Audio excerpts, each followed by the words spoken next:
Welcome into the Sports Shuffle, where we were definitely not dogging Bijan for his great performance against Miami last week.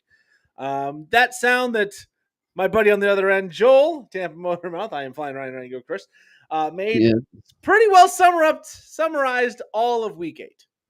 yeah, because it was just not very competitive at all as the Thursday night game and Carson Wentz's shoulder pretty much described the entire bleeping week. Yeah, it started with that, and then And you it saw how get better. bad the injury is when you're talking about dislocated socket. That just aha. And not even the most worrisome or problematic dislocation of the weekend. Carson Wentz will miss the remainder of the season with just a destroyed shoulder, his left shoulder. He played 2.5 games with a torn labrum, I believe it was, and a severe Mm, sprain of the joint. And just to give JJ McCarthy time, and he paid for it against Minnesota. Of course, when I say it's not the biggest dislocation of the weekend, that ye- honor unfortunately goes to one Mr. Cran Eater himself, Cam Scataboo. Yeah, and we'll get to that one when we get to it. As Yeah. quickly enough, we're going for, of course, we had the Dolphins and the Falcons, and just holy what the, because all of a sudden, anytime you tend to think and you start to believe in the Falcons, and then you had all of the talk about Falcons in the running, all of the talk about the Miami Dolphins and the defense and how much running allowed, and Falcons had 43 running back rushing yards Not for good. the week. Not Yeah, good. The Dolphins win 34-10. Where the heck did that come from kind of game? There was one close game, one score game all weekend. Tua had the eye, whatever it was, and he did the best he's done all year. Man, I this team doesn't make sense. I don't know. I just don't have an answer for you. It's like, oh man, this team is really, really bad. Well, they're playing the Jets. They'll probably do well. They look the best they looked all season.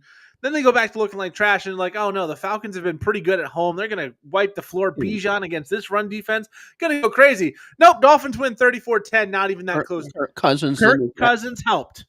Kirk Cousins didn't exactly help his trade value. You had Drake London be inactive and not play. Yeah. There was even a question about whether or not Tyler Algier was going to play, and he had a better fantasy day than flipping Bijan did. Yeah, Bijan a fumble in there with his only 25 yards rushing. But yeah, Kirk Cousins did not help things for the Falcons, and then no Drake London. So not a surprise the offense struggled a little bit, but damn, 34-10. The Ravens, the Dolphins and Ravens Yeah. playing tonight. We'll pick The that game king, here in a little bit. the king is back.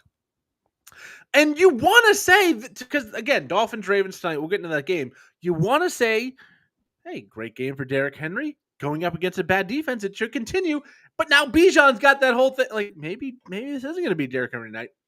The Ravens without Lamar Jackson, who will be back tonight, win 30-16 over the Bears. And the Ravens, because of the rest of this division being what it is, they're only 2 games out of first place right now. So they are still alive and well at 2-5. They can't lose too many more games, though. They're 2 games back. I think they still have both against Pittsburgh as well in the hopper for the rest of the season. Let me double check that as quickly as I can. Yeah, and But it's interesting. you kind of have to wonder about DeAndre Swift. Yeah, DeAndre Swift dealing with a minor injury. He did not practice Wednesday. The question is, did he practice today? I didn't see an update. I don't have any of him in fantasy. Does not practice again with a groin injury today. So we'll have to see what happens with him long term. But at least this week, it looks like it's becoming a little more questionable as the season goes on. And Baltimore does still have both their games against Pittsburgh, week 14 and week 18. So only 2 games back. If they just match the record and win those 2 games, they win the division.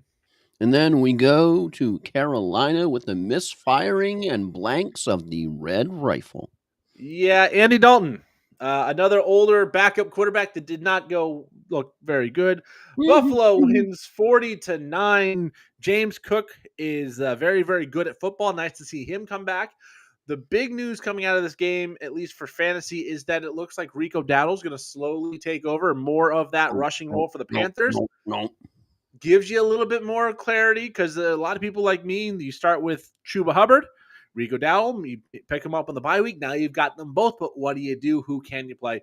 Sounds like it's going to lean more towards Dowdle, maybe a 70-30 type of split. Only time will tell. Panthers still 4-4, though. And then we go to Cincinnati and the scene of the crime. The Jets win 39-38 on a late Breece Hall touchdown pass to Mason Taylor. Coming, didn't we? Why? Justin Fields talking after the game about how dark his life has been. He was crying in the closet after, so very good to see him have a over and over. Yeah, very good to see him have a good game and get a team the win, especially when it looked like they weren't going to be playing him this week because, well, he was that bad the rest of the time. So, are you shocked that Woody Johnson said he's not that good of an owner? Woody Johnson said he's not a good owner? Yeah, I believe when it comes to winning, I believe was the quote. Well, that's a little bit of honesty, at least. Next up, the Texans 26-15 win over the 49ers. They were favored. We didn't understand it, but Vegas was correct, and we were wrong. CJ Stroud, good again? Huh? Yeah, no Nico Collins last week. He has cleared concussion protocol. Will be back this week, but a big win against a good 49ers team, given they're banged up. Held Christian McCaffrey to next to nothing, so another weird fantasy performance there from the running back position as a whole. Doesn't sound good because the Texans, when asked, you have an update on the timeline for Joe Mixon, they do not. That's not a good sign. I think at this point, if you are waiting on Joe Mixon to come back, you assume he is not. If you've got him in Dynasty, hold on to him. I don't think his career is over. Hold on to him for the future. He may come back next season, be just fine. If you have him for redraft and you do not have a deep IR 1, 2, 3 slots, he's droppable. If you have an IR slot and you're not forced to keep someone on your bench as a result, hold on to him because if he comes back week 12, he's going to be the starter for this team. This team looks like it's getting going, and he could be a very valuable asset. But in our 10-team Yahoo League, the one we drafted live, I picked him in the 9th round. I do not have an IR slot. He's now on waivers because I just can't hold him anymore. It is what it is. Shall we go to Foxborough? Yeah, the Patriots 6-2 on the season after beating the Browns 32-13. Myles Garrett 5 sacks and a very unhappy man as he is not happy about the losing. But hey, $40 million to stay. You knew what you're getting into. Cry yourself to sleep with those $100 bills. I guess that's all I can say to him. But the Browns 2-6, the Patriots 6-2. Drake May looking like an MVP front runner. My take was definitely similar. That all of a sudden he wants to trade in his record for a win, dude. You got your extension. You made your bed. Now you need to sleep in it, and it is the factory of sadness. I mean, when you come out and say, I want to win, I do not want to be in Cleveland because I want to win, then you remain in Cleveland, that says two things. One, congratulations, you got a big bag of money and good for you. But two, you understand that Cleveland is not ready to win. So to sign there means you were not prepared to win, at least right away. Who knows? Cleveland could be a quarterback and another piece away on the offensive line. They've got Judkins, who looks really good. Jerry Jeudy looked fantastic. We better hope Judkins is healthy. Shoulder injury. I think when he got hurt, he was ruled out very quickly, mostly because this game was out of hand. They're also on the bye week, so they've got 2 weeks to get him healthy. I think he'll be just fine. But you've seen this team be good with decent quarterback play. The defense is still solid. They might be a lot closer to winning than we realize. They've been competitive in a lot of games, not this one, but only time will tell. Next up, the game that ruined the season for a lot of people. The Big Apple, the scene of yet another horrific injury. Yeah, a dislocated, torn up ankle. I believe it was a through the skin problem as well. Not one you want to see very many times, but they played it a lot. But the Eagles win 38-20. Cam Scatterbo will miss the rest of the season, but expect to be back in time for next season. Next one up is Tyrone Tracy. Yeah, Tyrone Tracy is the guy you want if you want to chase the running back starter for the Giants. Saquon Barkley, welcome back to relevance as he had a dominant game. You saw a little Tank Bigsby because Barkley got a little bit banged up in that game. So Bigsby more than Will Shipley, but yeah, just a little bit. Yeah, Bigsby over 100 yards in relief. Minor groin pull for Saquon Barkley with them going on the bye. They said if it was a closer game, he would have remained in the game with the extra bye week. Nothing to be concerned with right now, but it's good to know should something happen to Barkley, it will be Tank Bigsby next up in the role. So at least you want to stash somebody, you know who it is. You also had to love that Kayvon Thibodeau was sort of warned by a teammate when an interview when he was expressing his frustration, and he wasn't the only one expressing frustration The about tush push needs banned. The tush push just needs banned. They can't officiate it right. They call it a non-fumble when the ball gets ripped out of his hand because forward progress is stopped, even though he's still moving because the ref when we get to the next game. Yeah, the officiating was really bad in this one as well. Bucks do win 23-3 in a game that really wasn't so close. But Winfield should have 3 touchdowns or something. It had an effing pick 6 touchdown that was called back because there was a whistle that nobody effing heard. Nobody. And I mean nobody. They played the replay. There's no whistle.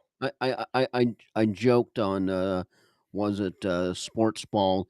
I said, will DraftKings have a promo code of Phantom Whistle for a boost this week? See, the thing is, they normally have like 3 golden retrievers on the sideline. When they blow that whistle, it's so high pitched that the golden retrievers will start to bark. But the golden retrievers were late that day for some reason. I guess they got stuck on the bus in New Orleans. I don't know. So they couldn't hear the whistle to bark to let the players know that it's a whistle. You can hear it. It's not like the Superdome was that loud. The Saints suck. Anyways, Bucks do win 23-3. They should be getting healthy. They're going into the bye. Yeah, they're going into the bye. They should get healthy coming out of it. Hopefully, Bucky Irving and Chris Godwin coming back. Yeah, Baker Mayfield failed to throw a touchdown. He really let you down in fantasy. Probably his worst fantasy day of the entire year because you had Sean Tucker was the only flipping offensive touchdown for the Bucks. Everything else was defense and Chase McLaughlin going, boo, field goal, boo. Yeah. Not a great offensive game. Not a great game to watch, but the Bucks do get the win. Next up, the Broncos 44-24 win over the Cowboys. Not as bad as Spencer Rattler and hello, Mr. Tyler Shuck era. Oh, my God. Shuck it and chuck it. That's what we're going to do. Denver 44-24 over the Cowboys. The Cowboys offense couldn't get rolling against this Denver defense. Speaking of another offense that was about as bad. Yeah. Javonte Williams did get a couple touchdowns in his return to Denver, but Denver got the last laugh for the 20-point win. And this game, the main thing fantasy was, let me start Jake Ferguson because he's a plug and play set and forget kind of tight end, and the entire game it's like is he active? Are we sure? Is he doing something? He got 0 fantasy points for the day. But you did have the number 1 wide receiver of the week in this game, and of course with CeeDee and George Pickens. It was Troy Franklin. I did actually have to play him in a league, so I'm not that upset. But yeah, he was the number 1 wide receiver for week number 8. Tells you how screwy the week was. Something that wasn't screwy, the Colts and Jonathan Taylor continued to just dominate. Taylor with 3 more touchdowns. 7-1. 7-1 on the season with a 38-14 win over the Titans, who are, as Joel alluded to, they ass. Did you see you had Cam Ward going off of Titans interim head coach Mike McCoy for why they didn't go for it on 4th down. They're going TF, and you know what came before the TF? Are we doing, Mike? Go for it. So, yeah. Yeah, it's a bad team. It's going to get worse. We'll see how they finish in the draft standings, but it's going to be pretty high. Top 4. Are you buying any shares of DK going forward here, or do they suck that bad? It's Shimray DK, and he is a rookie wide receiver who was drafted higher than Iamaner. And the thing about him is, I think in deeper leagues you should be buying him. In Dynasty, if he's on waivers, go grab him. Bonus point for saying the first name right. Yeah, it's taking me. I always wanted to say Shamare, but it's Shimray. Shimray DK. Emeka Egbegbu. I learned to say the words correctly. So Shimray Dike is the wide receiver for the Titans. Big boo. He was drafted before Iron Manor. Iron Manor was really, really good. And then Can the you 2 say it games more since they times fired and the then head coach, say it DK's big been 3 very more good. times and it'll be a Perna video. Almost. But yeah, DK was the number 1 wide receiver the last 2 weeks. They did let go of Tyler Lockett. And with the 2 weeks since the coach has been fired, one guy breaking out, you have a little bit of hope. And Tajay Spears is another name to keep in mind for bad teams but good players because he's getting a lot more work. Ends up getting traded. Yeah, Tony Pollard, and we didn't mention AJ Brown has got some trade rumors going around as well, which would be very, very interesting if that happens. Next up, we go to the ugliest jerseys that have ever been worn in the NFL, and that may why did I pick the Steelers? Why, oh why? That may not be hyperbole either by the ugliest jerseys because it'll be more in the final thought. Packers win 35-25. Tucker Kraft, very, very good at football. And the Steelers drop to 4-3. Only 2 games up over the Ravens. A game and a half above the Cincinnati Bengals, who lost to the Jets. It's bad. The AFC North is real bad. Who do you pick? Christian Watson or Matthew Golden? Watson. The fact that Golden's played the entire season and Watson's played 1 game coming back from injury and he was just as good as Golden on his best day, that makes me think Watson's going to get involved much more before Golden gets his true breakout. And anything maybe they unlock each other. It could be a yin and a yang where they have to both be there for them both to break out, because right now you can say, oh, well, I'm going to shut down Golden. I can't shut down Kraft. It seems like it's been kind of bouncing around. Maybe if you get 2 guys that can break open the offense, it'll work out. And you have to blame all of a sudden Rodgers not saying it's a revenge game, because if it was a revenge game, they would have won. Yeah. Last, the Chiefs win 28-7 over the Commanders with Marcus Mariota quarterback. Bad game all around. Yeah, this was one of the worst games of the weekend, at least in the first half. Chiefs looked good in the second half for Rashee Rice and Kareem Hunt. Big games. Yeah, and Travis Kelce. It was just you had the Commanders were competitive for a half, and that was about it. Yeah, and it was a really sloppy half to be competitive in. All right, anyways, let's go to last week's picks. We were 8-5 each. So that brings the totals. I am at 81-39-1. Joel is at 75-45-1. Neither one of us having a bad season necessarily. Got to pick up the pace to get to 200, but only time will tell, as we're about halfway through the season already. This is going to be week number 9. This is the midway point week of the season. And we're going to start with tonight's game. Unfortunately, we have the Dolphins on prime time hosting the Baltimore Ravens with Lamar Jackson coming back. I think this would be a very interesting game if it wasn't for Lamar Jackson coming back, but this is 2 really bad defenses with 2 potentially high-powered offenses. This could be a fantastic watch game. This also could be an absolute beatdown. For the Ravens, you're going to play Lamar Jackson. You're going to play Derrick Henry. And I think at least Andrews has to get a thought to be your tight end. The Dolphins are not great against the tight end. And then Zay Flowers on the outside. For the Dolphins, it's Waddle and Achane and check out at this point. Tua is an absolute dart throw. Yes, he had 4 touchdowns last week. It's not a performance you want to count on. The Ravens and Dolphins have had some really weird and wild games in the past. So Tua could be a sneaky good play. Not one I would recommend, though, as we are not on the bye apocalypse. Joel, the game is in Miami. Miami played their best game of the season last week. Baltimore, you can make the argument they looked their best, most complete last week. Who do you got? Yeah, it might be a little bit warmer than Baltimore, even with all this crazy weather with the cold front coming It's in. beautiful down here. But let me tell you, you're looking. I know Tua played out of his mind last week, but Lamar's coming back as long as you protect the hammy. Protect the hammy at all costs. But I know you have the Thursday night. You're never sure what's going to go on with the fields of probability with this game, with Thursday night football, with the short week. But you got to look at both quarterbacks, and I think Lamar is better than Tua by far. I'm picking the Ravens to get this one on the road because they need it, and they need it bad. They need it worse than the fish do. Yeah, the Dolphins do not have a hope of winning that division between the Patriots and Bills. The Ravens still do. Lamar Jackson also seems to find a way to torment me in fantasy. I am going up against him in a couple weeks, so he's going to have a massive night, I'm sure. I'm going to take the Ravens as well. I'm hoping it's a competitive, high-scoring game that would just at least be fun to watch. But the Dolphins are not doing what I said and wearing the dark jerseys that I'm wearing now. So we're just going to say that it's not going to be as good. And I'm going to take the Ravens because I do think they need it better. And I think coming off the bye week with the extra time to prepare, it's not a short week for Baltimore. It's an actual long week for them to get ready for this. And I think they'd be good to go. Next up, Chicago at Cincinnati. Joe, you got lines for these today?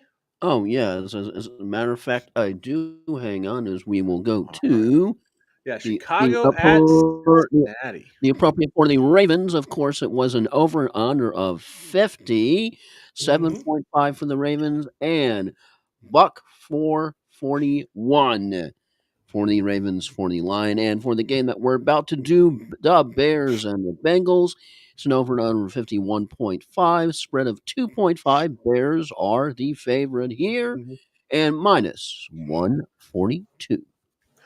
For Chicago, if DeAndre Swift plays, he's going to be in your lineup, but it could be Monangai in the backfield taking over if he misses the game. Cincinnati's got a terrible defense, so Caleb Williams is a flex or a playable option at the stream quarterback position. Roma Dunze and DJ Moore, probably the receivers if you want any from the Bears in this game. For Cincinnati, the Bears are banged up. Yeah, you got to keep track of a lot of injuries right now. For Cincinnati, keep an eye on the Joe Flacco AC joint injury. He is not a guarantee to play this week. I don't think he's going to miss personally. I'm trying to check the update on him today. Was practicing in a limited fashion today. So we'll have to keep an eye on it. But if he plays, everybody can go. Higgins, Chase, and Chase Brown can go. And Flacco could be a good streaming option here. Cincinnati at home after losing to the Jets. You got to think they have something to prove. But Chicago, they're coming off a bad loss to their own. Who you got? I'm picking this game with the assumption that the Bengals might have to roll with Browning again, as cringy as that's going to be.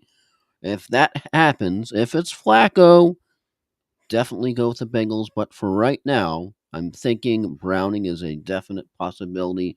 Run, don't walk to the Bears this week. As yeah, if it's Browning, we see how he's played so far this year, and it hasn't been good. Yeah, I think we're both in the exact same mindset. If Browning plays, we're taking Chicago. You're leaning and making your pick based on Browning playing. I'm leaning the other way that Flacco does play, and I'm taking Cincinnati as a result. So one of us is going to be wrong because we flipped the coin the wrong way, I believe, on who plays at quarterback. But I think Cincinnati, after that loss last week, their defense have been playing a lot better. Chicago makes a lot of mental mistakes still. They're still a very inexperienced team with an inexperienced head coach and a quarterback that tried to do a quarterback sneak inside the goal line, goal-to-goal play with no timeouts and less than a minute left and wasted all the time. So definitely still make some mistakes out there. I'm going to take Cincinnati. And we go next to Detroit. Minnesota comes to town to play the Lions. And of course, for this game, we have over and under of 47.5. Lions, the favorites, not surprisingly, at minus 8.5. And buck 476 favorites from the Roaring Lions. For the Vikings, Aaron Jones took over the backfield in his first week back. If you're going to play a running back of the two between him and Jordan Mason, he's the one you want. Detroit does have a good run defense to play at your peril. You never bench Justin Jefferson, even though J.J. McCarthy's coming back. It's a little bit of an unknown. He's too good to bench. You're not going to have a better player on your bench. And you're going to kick yourself a lot more if you lose because you sat Justin Jefferson to play let's say Shimrei Dike, because, oh man, he's been good the last 2 weeks, then you will be if Shimrei Dike goes off and Justin Jefferson gets you 9 points and you miss out on all those points. You're going to kick yourself more for benching Justin Jefferson if he goes nuts. And also Jordan Addison's been pretty good since he came back from his suspension. For Detroit, you're going to play Gibbs. You can play Montgomery, and then Amon-Ra St. Brown has been very, very good. Still caution around Jameson Williams, who's been very cold. One big game, but very cold otherwise. And Sam Laporta has been okay at the tight end position. Not a must start, but Williamson has some upside. He has some upside. Yeah. It's just really it's the running backs. Man, It's the running backs and St. Brown for the Lions. Maybe Goff in a desperation play. it's like when you're watching the Lions, you're like, come on, come on. J-Mo, J-Mo, J-Mo, touchdown. I'm on St. Brown. Yeah, yeah, Touchdown. I'm on St. Brown. You're going, J-Mo, that's not the right spelling. yeah. It's a really good season to not have a lot of him. Anyways, who do you got? Yeah, this one I think is a no-brainer. I know J.J. McCartney is talking about coming back. Vikings are pumped up to have a quarterback that has a shoulder that works. But, oh boy, what a fun and definitely very sarcastic matchup with Lions definitely ready to roar. One thing, at least Wentz's shoulder is recovering. So, yeah, I think Lions definitely recover. And Vikings get the fifth loss. Yeah, I think the Lions win this game. I'll say this: if McCarthy doesn't play and ends up being their third stringer because Wentz is out, at that point, I think you want to bench Addison and Justin Jefferson. But that's not what it's looking like. But I'm going to take Detroit as well. They're just too much better than the struggling Minnesota team, who looks lost without Sam Darnold this year. Next up, Carolina goes to Green Bay to play the Packers. Green Bay, not surprisingly, 10.5 favorites. Now that has actually increased to 13.5 because that Ooh. was the open. Over and under 44.5 and solid $10 money line favorite flying. Yeah, this is going to be a tough one for Carolina. I believe they are getting Bryce Young back, which will help. Tedrola, McMillan, and Rico Dowdle are the best plays for Carolina, but they're still not great plays overall. Dowdle's been very, very good, so you take your chances if you have to. You may not be in that position. It's not as bad of a bye week this week. Outside of that, nothing else from Carolina. For Green Bay, it's Josh Jacobs and Tucker Kraft as surefire must starts. I think Jordan Love's a good streaming option here. And then if you're going to take anybody out of that wide receiver group, I think it's either Dobbs or Christian Watson. They seem to be the ones that Jordan Love trusts the most. I don't know if they're great plays, but Carolina does have a very bad defense, and one of them could have a monster game, maybe even both of them. Mhm.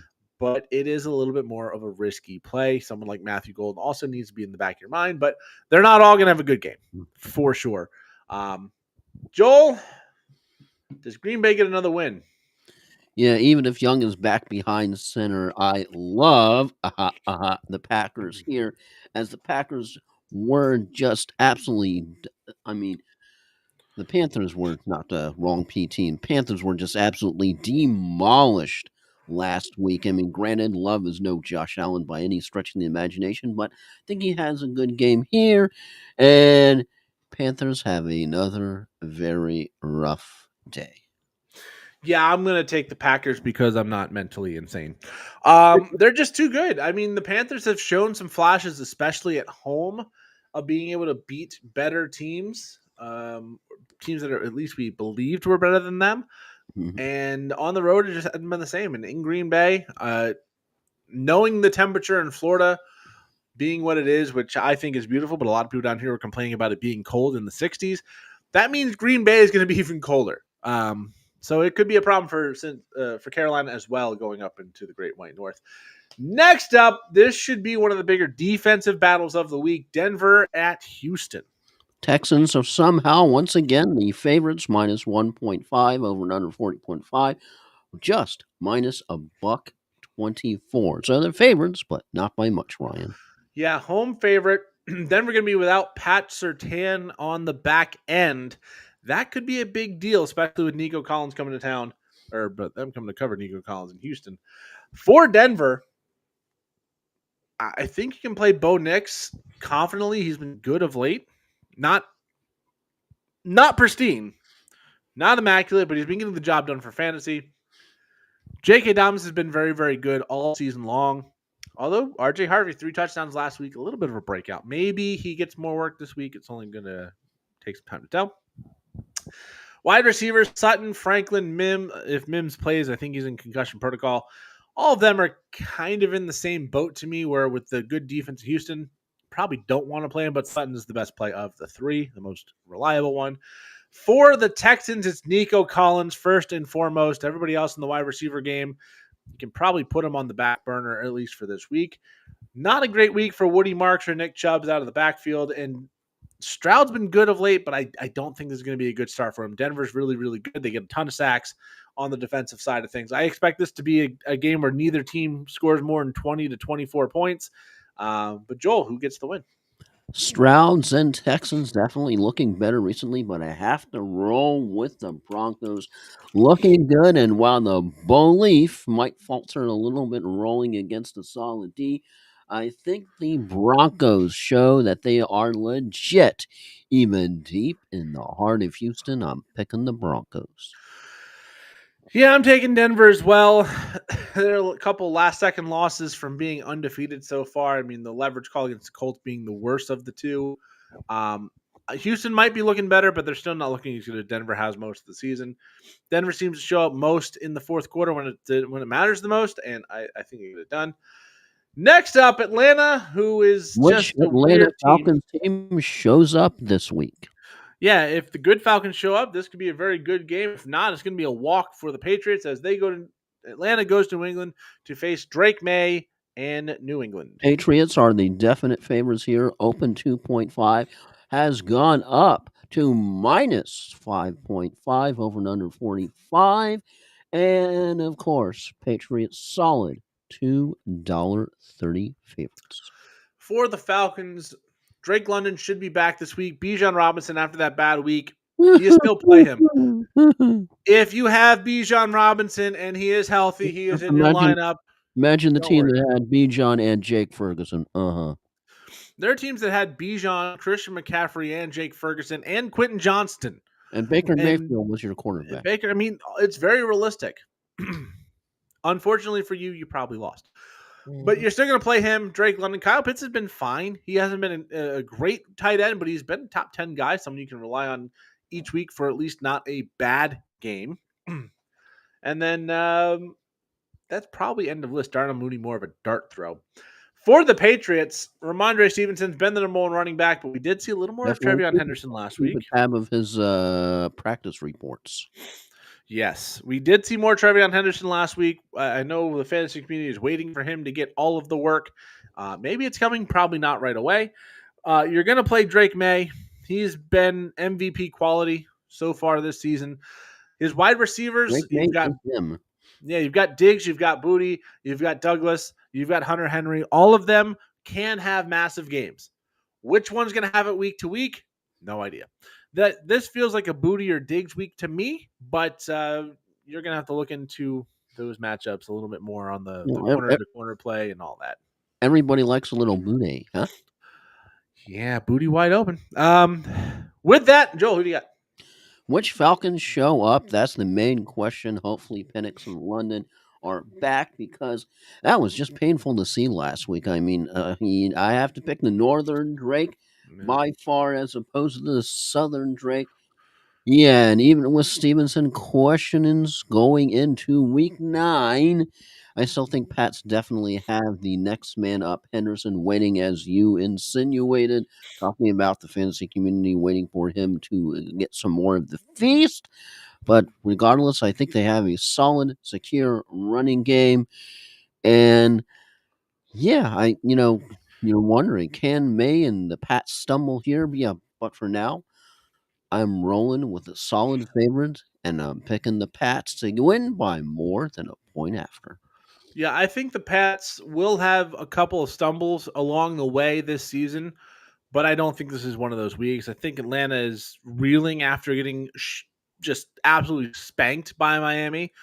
That is a loss that I think they would be very embarrassed by. Both in number of points they were beaten by and who they were beaten by. You lose by 24 against the Chiefs. You go, hey, it wasn't our day. We didn't show up. You lose to 24 to the Dolphins. You look at yourself in the mirror and go, what? What did I do? And how do I get rid of this diarrhea in my pants? Because that's how it felt. You do the affirmation, I am a good football player. I am still a good football player. Yeah, you should do the Justin Fields and cry in the closet after you lose by 24 to Tua and the Dolphins. I'm taking New England as well. Next up, San Francisco goes to the scatterbooless New York Giants. 49ers spread is favorite 2.5 over and under 48.5, and Buck 42 favorites going into the Big Apple. Yeah, it's going to be interesting to see how this offense performs with Tracy. Scadaboo was a heart and soul type of guy. For the 49ers, you're going to play Kittle and McCaffrey for sure.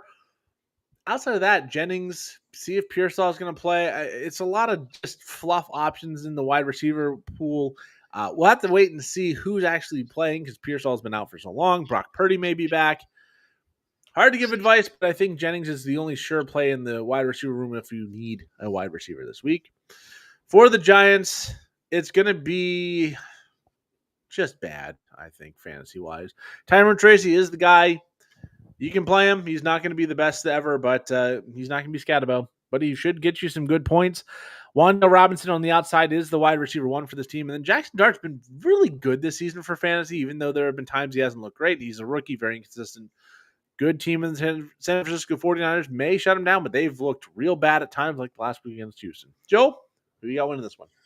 The real prop bet that they need is how many times Coach Dayball is going to rip his headset off. Yeah. We also have to remember the 49ers, the injury-prone team, are going to MetLife, the injury factory. Yeah, because you just have the 49ers are held injuries, and they've been winning smoke and mirrors. I know they're kind of edging back towards 500, but still, they have 5 wins as opposed. They have more wins than the Giants do. That's not saying much, but yeah, first Malik Neighbors with the absolute brutal season-ending injury, just as he was coming into his own. Then you had Cam Scatterbo. They'd even given the name of Armand Hammer to the duo, and then that just happens, and I don't see how the Giants recover from this, and I think the 49ers just get an ugly win, and you just hope nobody loses anybody else from this game because you had the awful Fred Turner injury from the 49ers recently. Of course, you had the Cam Scatterbo injury this past week. Let's just have a game. Nobody gets injured, and then everybody wins. But I'm picking the 49ers. Everybody wins, but the Giants. I'm taking the Niners as well. They're just too good. The Giants, I think, when Scatabo went down, I think it was a heart and soul getting ripped out of this team. I think they're going to come out flat this week. I really do. I don't think it's going to be a whole season where they're going to be flat. It's not going to be the Bears after the Hail Mary last season, but I do think this week against a good 49ers team, they come out a little bit too flat and the Niners run away with it. But the Giants have surprised us many times before. Maybe they rally around Scatabo. I just don't see it happening. Next up, we go to the Steel City, Indianapolis at Pittsburgh. And of course, the Colts, not surprisingly, the favorites spread of just a field goal, -3, over and under 50.5. And Colts are buck 58 favorites for this week.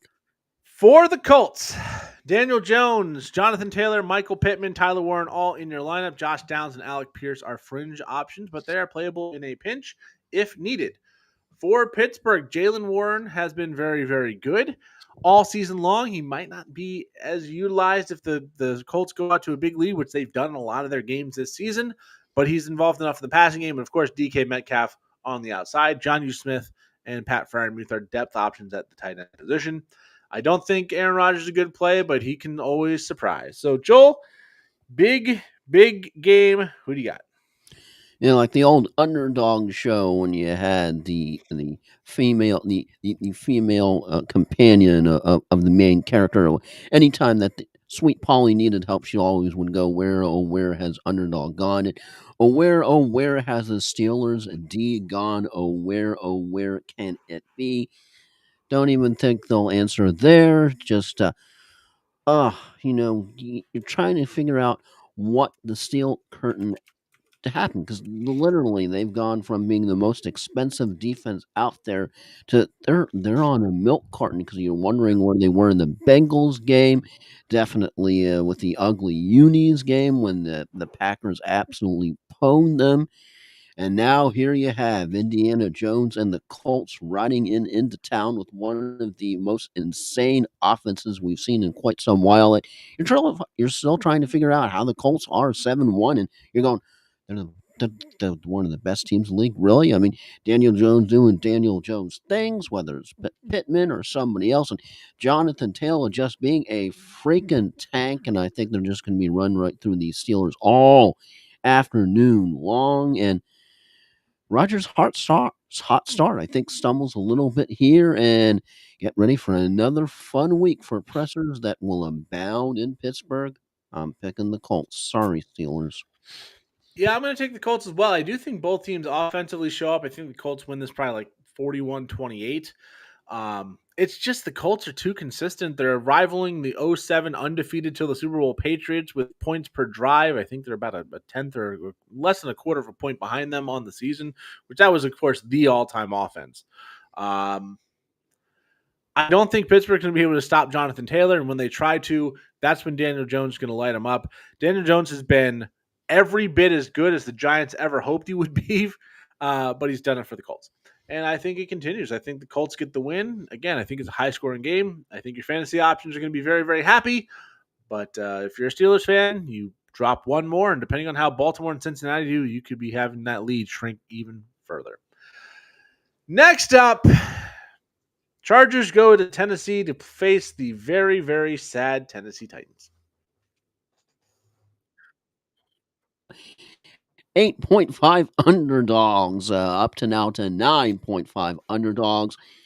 Yeah, 43.5. You got to believe the points are going to come from the Chargers. Yeah, because Titans, yeah. And how bad are the Titans? Chargers are almost $5 favorites, flying $4.81 favorite money line. That's just fugly.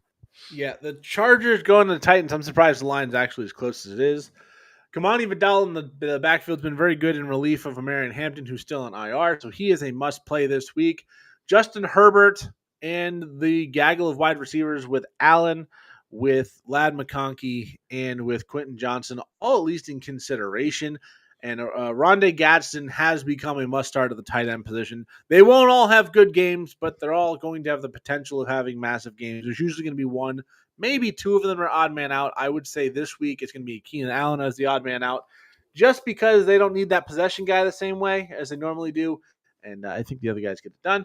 For Tennessee, I mean, if you're desperate, you've got Pollard, Spears, Shimray, DK, and Alia Manor, but this is probably a don't waste your time unless you're in a super deep league, a dynasty league where you're just digging at the bottom of the barrel. I'm expressing my opinion. Yeah. Joel, I think I know where you're going, but who you got? Yeah, pretty much. Chargers win by however much they want to. Titans are still ass. Next. Yeah, that's. Yep, Chargers, and we move on. Titans are real bad, and it's not going to get any better anytime soon. Next up, New Orleans at the Los Angeles Rams. Yeah, we got the Jaguars as minus 2.5 favorites. 44.5 over and under, and $1.55 for the money line flying. All right, we'll go to Jacksonville, Las Vegas, and not New Orleans, LA. That's fine. The order might be wrong on mine again, but okay. I'm sorry. Which one do you want to go to?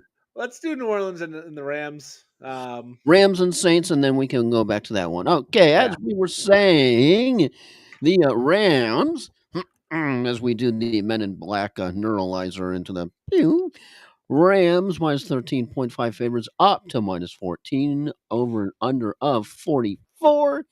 And not surprisingly, the Rams are $10. That's minus 1,000 favorites flying. So you're saying there's a chance. For the Saints, I mean, it's really Chris Olave, and if Alvin Kamara plays, he's going to probably be in most lineups. He's been disappointing this season, as most of the Saints have been. Chris Olave is getting one of the highest target shares in the NFL, so he's become a must-play, but the Rams' defense is very, very good. The Rams' defense is one of the best plays of the week. I think Kyron Williams, I think Puka Nacua, Devontae Adams, and Matthew Stafford all have the potential to have a monster game. The risk here with Puka and Devontae Adams is this game gets out of hand early and Kyron gets the touchdowns. I do think they'll be fine with yardage for the year, but this could be a game that's over by halftime, then it's on the ground the rest of the way. You're not benching Puka or Devontae Adams, but it could be one of those where you're a little disappointed because the game gets out of hand so early. Joel, it's a 14-point favorite. I know where you're going. Who you got? Yeah, pretty much. Unless you're insane, you go Rams, and is the Shuck Yeah. era better than the Rattler era? Yeah, I think it will be. I think he's as good as Spencer Rattler already, and he should improve, but he's going to get welcomed into the NFL with a loss in his first start. Rams, I think, dominate in this game very, very easily. Next up, Jacksonville at Las Vegas. We already covered the line, so we won't go through it again. Jacksonville, you're going to play ETN. What You're will going to play men be Brian Thomas now? Jr. Soon. Yeah. You're going to play ETN, Brian Thomas Jr., and Travis Hunter in this one. This could be an interesting spot start for Trevor Lawrence as well because Las Vegas is really, really bad. And the Jaguars defense is another really good play this week as Geno Smith leads the league in interceptions. For Las Vegas, you can't bench Ashton Genty, but he hasn't been what you're hoping with that first or early second round pick this year. Brock Bowers should be back. Trey Tucker. Yeah, Brock Bowers should be back. Trey Tucker's been all right. And then Jacoby Myers, subject to a lot of trade talk. We'll see if and what his role is this week. But I think really it's Ashton Genty and Brock Bowers and check out for the Raiders. Joel, we've been in agreement so far. I'd be surprised if this is where we differed. But who you got? Yeah, if the Jags cannot bounce back here, they have some problems unless T-Law just does something really, really stupid. Jags should have 5 wins after this week. I'm locking in the Jaguars. Yeah, the Raiders are a good contender for the number one overall pick. I think the Jags get it done. The Jags coming off the bye, they've had 2 weeks to prepare for a bad team. I just think they're too good to fumble this one in Las Vegas. Last game of the late window, game of the week, undoubtedly, Kansas City at Buffalo. This one's going to be a good one. Chiefs, not surprisingly, the road favorites at minus 1.5, over under 52.5, and just a $1.30 showing how hard it is to play in Orchard Park. Chiefs are a favorite. That is interesting to me. For the Chiefs, Pat Mahomes has been one of the best quarterbacks on the season. You can play him. If you're desperate, Kareem Hunt is the goal line back here. So he's going to get some good work. Rashad Smith is interesting. In the last game. Yeah. Rashad Smith is going to be interesting as well because it sounds like Pacheco is going to be missing this game with an MCL sprain. Rashee Rice has to be in your lineup as well as really you can take dart throws on Worthy, Hollywood Brown. Travis Kelce's probably still in your lineup as a tight end. For Buffalo, you're not benching Josh Allen or James Cook anytime soon. The wide receivers in this game, I think if you want one, it's going to be Khalil Shakir. But don't be surprised if both Dawson Knox and Dalton Kincaid have pretty good games in this one because I think that's where the weakness for the Chiefs is going to be is covering the tight end. They've got 2 good ones. They got to lean on them. This is going to be a harder game to pick. But Joel, who do you got?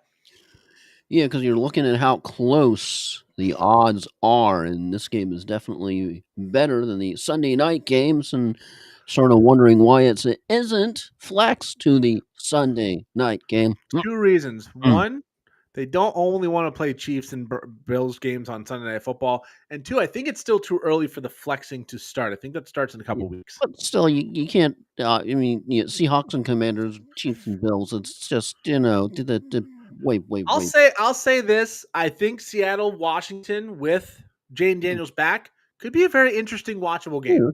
Okay. It's not going to be the headline grabber that Kansas City Buffalo is, but I think it's going to be a pretty interesting game.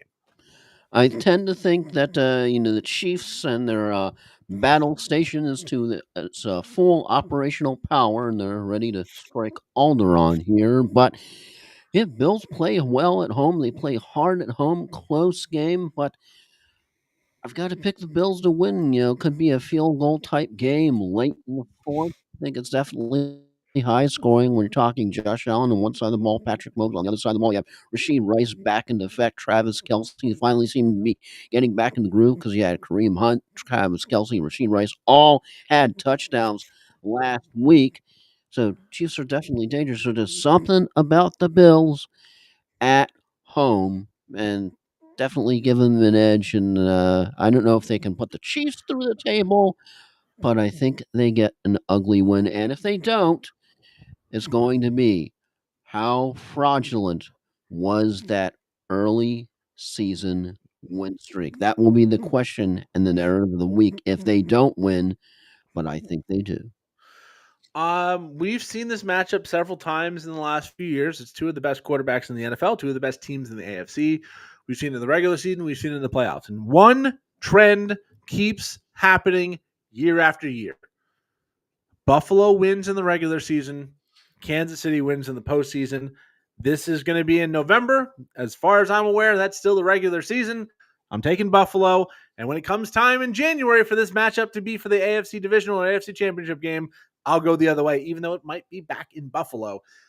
It just seems to be that Josh Allen's got Patrick Mahomes' number in the regular season, and then they turn the table later down the road.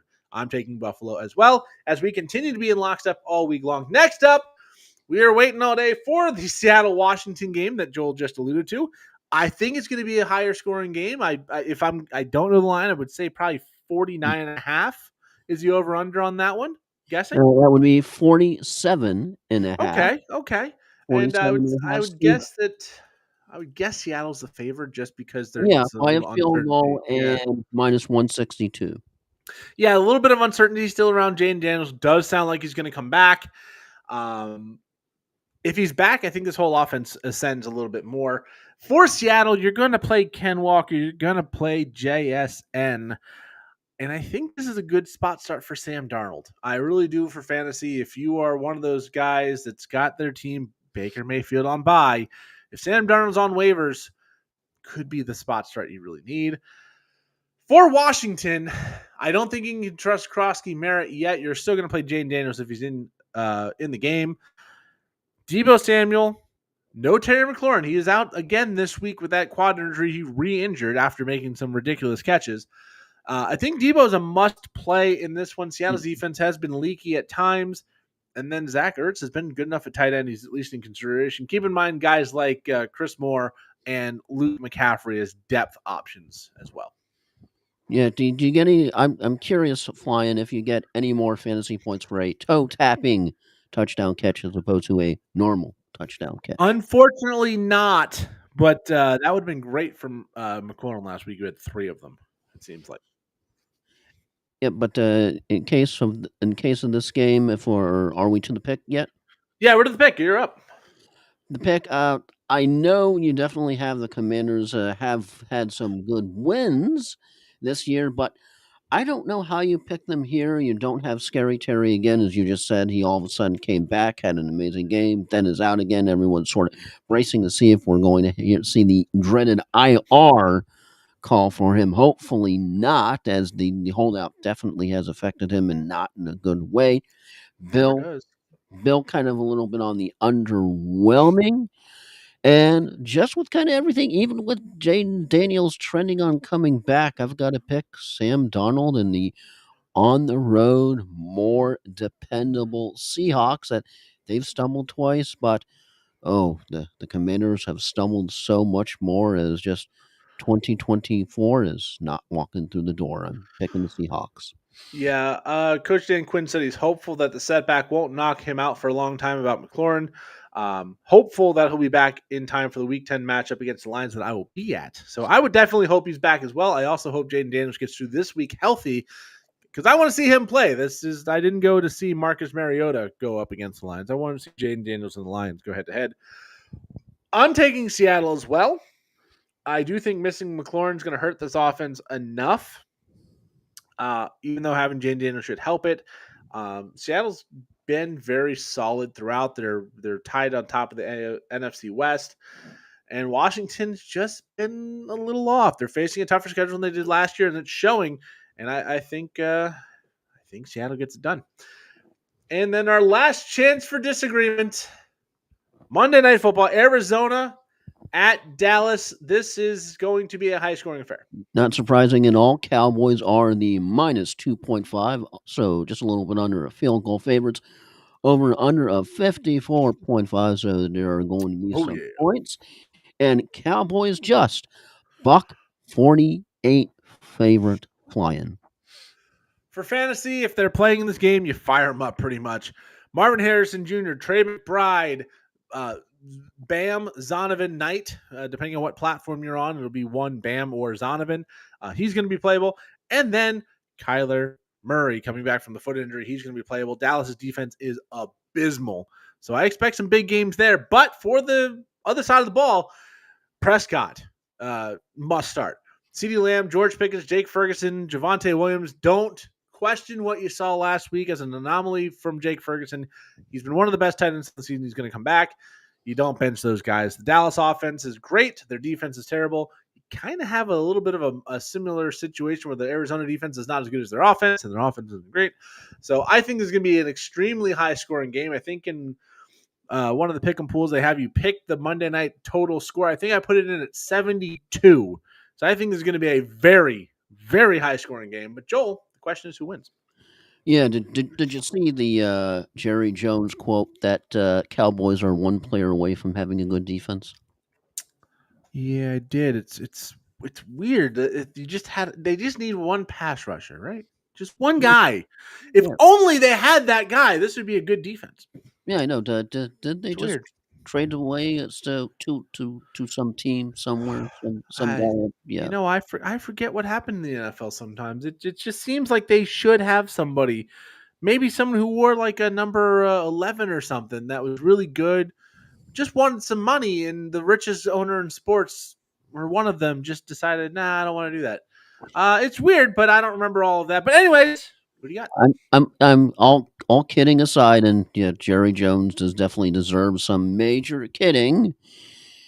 Yeah, I think we can look for a nice bounce back game from Dim Boys. We can't figure out if they're the team that doubles up on other teams or they get doubled up. You know, you never know if they are the juggernaut or that they got juggernauted after that beatdown last week. Holy shinoli! But yeah, Kyler Murray's coming back, but I think the Cardinals' offense was actually better with Jacoby Brissett behind the center, and that's definitely pretty damning for Kyler Murray, especially with how much money he's getting paid. And I've got to pick the Cowboys to bounce back at home, prime time. I think Jerry will be smiling.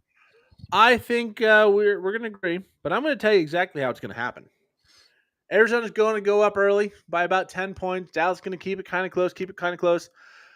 And then about with a minute and a half left, there's going to be a late touchdown to George Pickens to give them a 38-34 win as Arizona finds a way to blow a lead late in the game. We usually do. Once again, to a team that should probably take care of business a lot more handily than that. 38-34 Dallas and a late George Pickens touchdown after being down Does a double certain digits. Arizona running back hold on to the ball if they score a touchdown? No. But he's not going to score. That's why. Anyways, we are in 100% agreement this week, so that's probably a sure disaster. Joel, let's go to final thoughts, and we'll start with you. My final thought is I won't talk about the radio show that's doing the promo, but this is just sort of a one of those things, just sort of a kind of a beware because there's a promotion out there, and I do want to make one thing clear: I don't have any problem with the radio show that's doing this. I like them. I like the fantasy advice that they give out. This is just one of those things that I think you'll agree when you see where I'm going with this. That you just sort of yeah, but because there's a promo out there that you get a free year of all of the fantasy subscription benefits, and all you have to do is create an account. Don't have a problem with that. Download it's a gimmicky browser that's like geared towards AI and all this stuff. Then you download that and you're like, okay.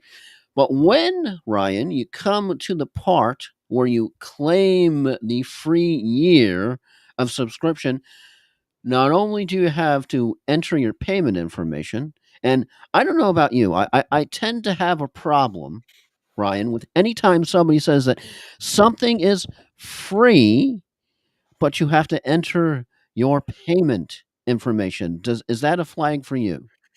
It's not necessarily a flag for me. What it is it's a way for companies to say, we'll give you this for free. You get to use it, you get to try it, you get to forget that you were supposed to pay money for it. And then next year they bill you for whatever the actual cost of it is. And you just hit on the second part because, as you said, next year, because as you getting ready to sign up for, okay, I get my free year and it's free for a year. And then all you have to do is remember to like cancel.